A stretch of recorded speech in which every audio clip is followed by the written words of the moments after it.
Tobias Harris is a forward that gets out and runs. This is a very active team. Typical Scott Skiles in that they're better, and particularly on the defensive end, as Paul George knocks down the first shot. But of the year, he made 84 last year in 72 games. Magic have to deal with Paul George, who goes inside and gets two more. Fournier's too small. Magic games have been decided by single digits. Harris missed it, rebounded by.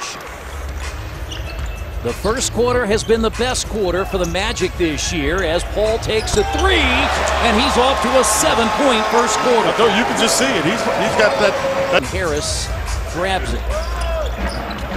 Paul George the steal. Did a good job. Just got where Harris couldn't do anything. Just kind of tied him up as Harris was trying to bring the ball down on him.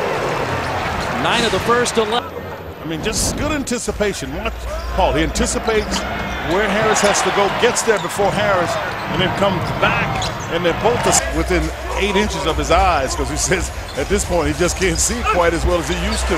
Terrific Magic game Monday night at Bankers Life Fieldhouse, and a quick start for Paul George and company. Pacers lead by 4.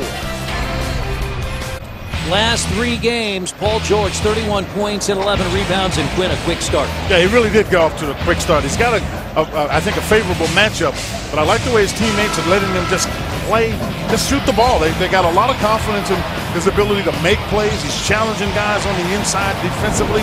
He's solid. You can take. They're number 6 in the NBA in possessions. And a 10-point first quarter for Minnesota. Paul George. Yeah, that's 3. I believe he's behind the three-point line. He did a good job just stopping as Fournier was trying to catch up with him. Fournier picks up the foul. It is a 3-point shot, but the officials, I believe, will talk it over. Tom Washington heading to the scores bench with Curtis Blair and Sean Corbin. They will go back to the replay center. And again, this is one of the 8 triggers and one of the 8 outcomes that the replay center in Secaucus, New Jersey can talk about. Now, coming up at the half, Quinn and I will be joined by Joe Borgia, the Senior VP of Replay and Referee Operations, our first meeting of the year with Joe concerning the replay center.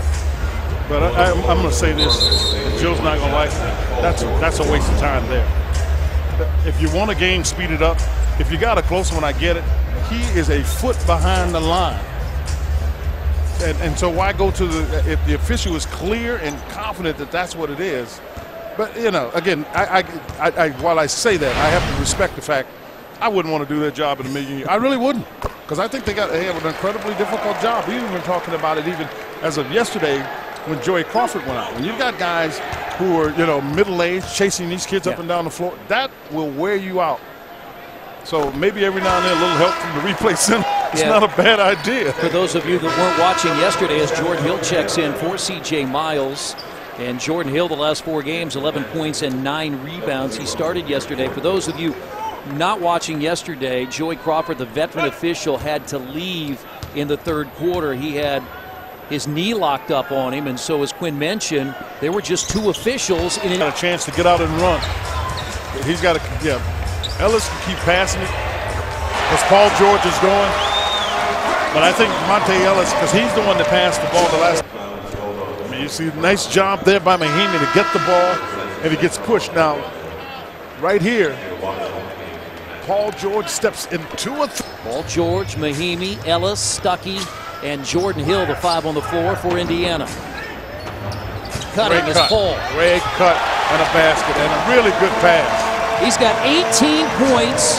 The defender was down in the restricted area, and another hoop for PG. I mean, what happens, Paul makes the pass, and then he makes a cut really hard. Oladipo was down there. He picks up the foul.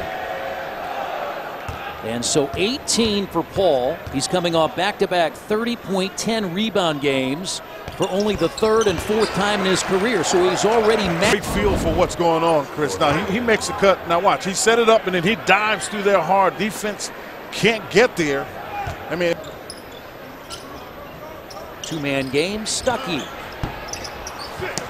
By 2. Paul George tried to make a pass, and there really was nothing there. Now Jordan Hill down the lane. I thought he got knocked on the arm there. I mean, This quarter points ties the all-time record. Remember, back in the preseason in Detroit, he had 20 in a first quarter on his way to 32. Stay with us, tied at 20. he's pretty patient. Here's Miles for three. Yeah, that's a good sign. Starting to be a bigger factor here. Good read by Paul George, realizing he didn't have anything. Might have gotten away with the travel, but at any rate, you get a three. We had technical fouls in the first half. Rodney Stuckey and Channing Frye. Tobias Harris has 6. Here's Miles. He's hit a 3 and now make it a second. You need that to open. His rookie year, he averaged 14. Last year, 18. He comes in averaging 16 per game. And Azonia picks up the foul, and Paul George to the free throw line to shoot 2. He cannot cover Paul George at all. I suspect here in the timeout, even though there's only less than a minute to go, that Scott Skiles is going to bring in Aaron Gordon for Hazonia, because Hazonia has no chance to guard Paul. 300th game tonight for Paul George in a Pacers uniform. They get Tobias Harris. No, it is Aaron Gordon. Gordon has come in. Yeah, but they took Tobias Harris out. Instead of Hazonia. Hazonia, yeah.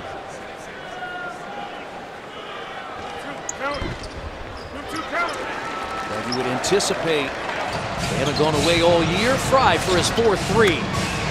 Yeah, that's what Paul George on Oladipo to try to slow him down. George Hill. With a teardrop. He's threw that over Frye and Oladipo. And a native. Puts Paul George on the line. The thing that fire doesn't go out there. Not as Scott Skiles. And they turned it over. Couldn't turn it over. You got a young team that's playing with a lot of energy. Paul George gives Indiana the lead. And it's Chase Buttinger that's made the last goal of the second half. And the Pacers have a 2-point fourth quarter lead in Indianapolis. Have scored 5 of the year were tough. Toronto and Memphis, and here's Buttinger for another 3.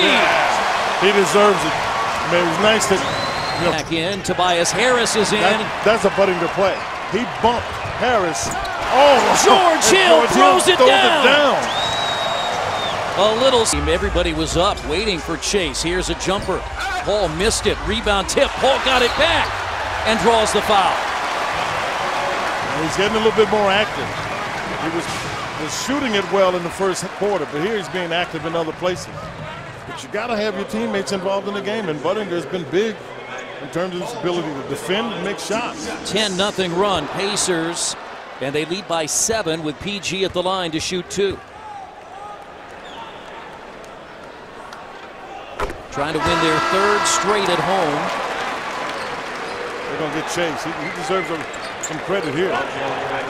Yeah, he deserves some credit. He did a nice job. But he might have been the energy that the Pacers needed. 2 big threes by Buttinger, but not just on that end, as you said, the defensive end. He's made a couple of really good defensive plays. It's in a row Take him. For the Magic. Here's Mahinmi in the lane. And it's a double-figure lead. What has been incredible, we've talked about a number of people, and in fairness to me,